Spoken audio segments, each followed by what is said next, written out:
প্রথম কথা হচ্ছে যে আপনি যে বললেন যে এই সরকার নিরপেক্ষতা হারিয়েছে ৯ মাসে, না, প্রথম থেকে কিন্তু সরকারের ব্যাপারে কিছু তির্যক কথা ছিল। যেমন আমার মনে পড়ে প্রথম বলেছিল যে এটা একটা এনজিওগ্রাম সরকার, যে এনজিও এবং গ্রামীণ ব্যাংকের রিলেটেড লোকদেরকে দিয়ে সরকার না, করা গ্রাম হয়েছে। গ্রাম মিলিয়েছিল চট্টগ্রামের সঙ্গে, চট্টগ্রামের চট্টগ্রাম সাথে বিভাগের ছিল। বেশিরভাগ সুতরাং উপদেষ্টা যেহেতু ওই বিভাগ চট্টগ্রামের, থেকে, হ্যাঁ, এই কারণে, সুতরাং হ্যাঁ। সমালোচনা ছিল না তা না। তারপরে আমরা দেখলাম যে একটা সমালোচনা আসছে যে সেটা হলো বিদেশি নাগরিকদের প্রভাব আছে এখানে বেশি, যাদের ডুয়েল সিটিজেনশিপ আছে, এই ধরনের আছে। আমি ব্যক্তিগতভাবে এই সরকারকে যদি আপনি পক্ষপাতের কথা বলেন তাইলে আমি বলবো যে এটাকে এই পক্ষে সেই পক্ষের বা নিরপেক্ষ জায়গায় না বলে আমি বলি যে এই সরকার হচ্ছে সর্বদলীয় সরকার। কারণ এই সরকারের সকল দলেরই প্রতিনিধি কোনো না কোনোভাবে আছে, ইভেন আওয়ামী লীগের প্রতিনিধিও আছে। কারণ সরকারের দুইটা গুরুত্বপূর্ণ জায়গা, যে রাষ্ট্রপতি উনি আওয়ামী লীগের নিয়োগকৃত, এবং অনেকগুলো সচিব, ইভেন সেনাবাহিনী প্রধান উনিও আওয়ামী লীগের নিয়োগকৃত। আর এর বাইরে আমরা যদি দেখি যে বিএনপির পছন্দসই অনেক উপদেষ্টা এই সরকারের সাথে আছেন, এনসিপির তো আছেই, অন্যান্য দলের লোকেরা নানাভাবে এই সরকারে নানাভাবে অংশগ্রহণ করেছে। কেউ কমিশনের মাধ্যমে হোক, নানা সংস্কার কমিশনের মাধ্যমে হোক, নানা মত পন্থার লোকেরা এখানে ইনক্লুডেড হয়েছেন। তো সেই প্রেক্ষাপটে এই সরকারের কিন্তু একজন আলেমও, মানে অন্যান্য সময় যেটা হয়েছে যে তত্ত্বাবধায়ক সরকার বা অন্তর্বর্তীকালীন সরকারে কখনো কোনো আলেম ওলামাদের প্রতিনিধিত্ব ছিল না, এবারের এই সরকারে কিন্তু একজন আলেমকেও প্রতিনিধি হিসেবে রাখা হয়েছে। এখন আপনি যেটা বললেন যে স্রেফ এখন যেই দুটো দাবি, বিশেষ করে ইঞ্জিনিয়ার ইশরাকের শপথ পড়ানো নিয়ে যে বিতর্কটা হয়েছে, সেখানে যে দাবি করা হয়েছে যে এই ৩ জন উপদেষ্টার পদত্যাগ, তারাও পাল্টা আরও ২-৩ জন উপদেষ্টার পদত্যাগ চেয়েছেন।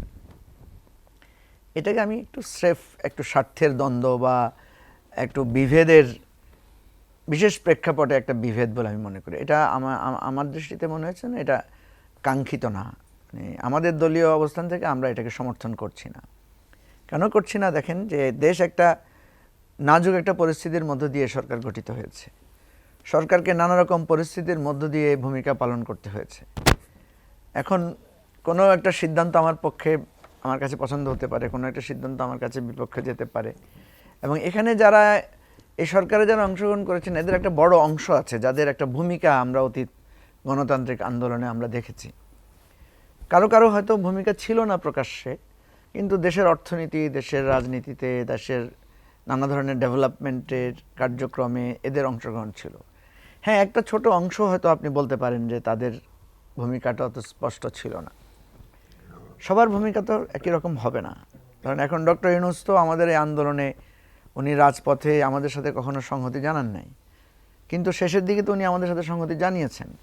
তাছাড়া উনিও তো একটা নির্যাতন নিপীড়নের শিকার হয়েছেন, নানা ধরনের হ্যারাসমেন্টের শিকার হয়েছেন। সুতরাং যখনই এই ধরনের একটা অন্তর্বর্তীকালীন সরকার হয়, যখনই এরকম একটা বিরোধপূর্ণ পরিস্থিতিতে কাজ করতে হয়, তখন কাউকে না কাউকে পছন্দ অপছন্দের ব্যাপার থাকে। আমাদের কাছেও তো অনেক উপদেষ্টার কার্যক্রমে আমরা অসন্তোষ প্রকাশ করেছি, তাদের ব্যাপারে আমরা প্রতিবাদ করেছি, তাদের কার্যক্রমের জবাবদিহিতা চেয়েছি। স্টিল এখনও যদি আপনি আমাকে বলেন, আমি দেখব যে স্বরাষ্ট্র উপদেষ্টার কার্যক্রম নিয়ে আমরা সমালোচনা করেছি।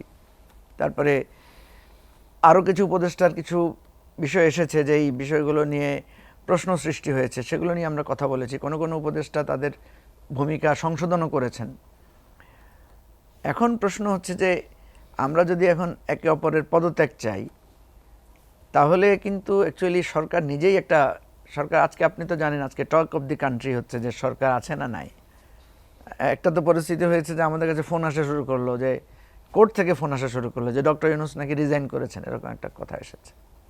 হ্যাঁ, এটা আমাদের একটা কথা আছে না যে যা কিছু রটে কিছু হলেও বটে, কিছু না কিছু মানে ভগ্ন হৃদয়, কিছুটা কিছু মান অভিমান, কিছু না দোলাচাল তো আমরা দেখতে পাচ্ছি।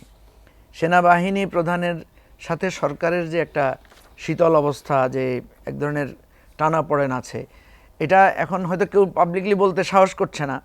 আমার কথা হচ্ছে কেন আমরা বলবো না সেটা? নাগরিক হিসেবে এটা আমাদেরকে খুব কষ্ট দেয়। এই ধরনের সরকারের সবসময় দেখা গেছে যে সকলের একটা সহযোগিতা লাগে। এখন সেনাবাহিনীর সহযোগিতা কিন্তু এখনকার সময়ের জন্য খুবই গুরুত্বপূর্ণ।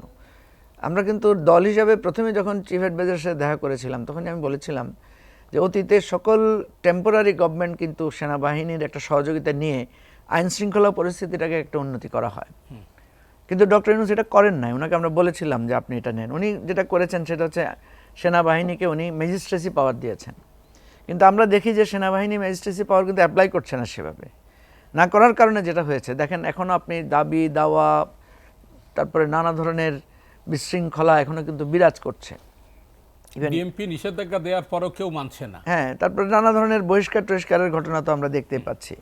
তো সব মিলিয়ে সরকারের মধ্যে একটা টানাপোড়েন আছে, ক্ষমতার ভার কেন্দ্রগুলোর মধ্যে একটা সামঞ্জস্যতার অভাব আছে এবং মান অভিমানের যৌক্তিকতাও আছে। বিএনপি যে আজকে এতটুকু অসন্তুষ্ট, এর পেছনে কিন্তু যৌক্তিকতা আছে। আবার বিএনপি বড় দল, তার দায় দায়িত্বের বিষয়টাও একটা গুরুত্বপূর্ণ ব্যাপার আছে। বিএনপি যখন কারো পদত্যাগ চায়, এটা ধরেন অন্য কারো চাওয়ার চাইতে আলাদা। তো বিএনপির দায়ও বেশি, দরদও বিএনপিরকে বেশি থাকতে হবে এবং বিএনপির স্যাক্রিফাইসও বেশি। এবং সত্যিকার অর্থে আমরা যখন কোনো দায় দেখব, মানে ব্যর্থতা দেখব, বিএনপির দিকে আঙ্গুল বেশি উঠবে। তো সব মিলিয়ে আপনি যে প্রশ্নটা করেছেন যে নিরপেক্ষতার প্রশ্নে সরকার কিনা, আমি মনে করি সকলের চোখেই তো উনি নিরপেক্ষতা হারিয়েছেন। তো যখন সবাই ওনাকে খারাপ বলে, দুইটা জিনিস বলতে হবে, হয়তো উনি খুবই খারাপ, হয়তো উনি একদম ব্যর্থ, অথবা উনি হয়তো আসলেই একটা নিরপেক্ষ জায়গায় আছেন বলেই উনি সবাইকে খুশি করতে পারছেন না, কারো না কারো মনে আঘাত লাগছে। তো এই জায়গা থেকে আমি বলবো যে একটা ক্ষতচিহ্ন, একটা ব্যর্থতার ছাপ, একটা অসামঞ্জস্যতার ছাপ, একটা কোঅর্ডিনেশনের গ্যাপ আমরা দেখতে পাচ্ছি। এটা আশা করি সরকার এটা পুষিয়ে নেবেন বা এই ব্যাপারে সচেতন হবে।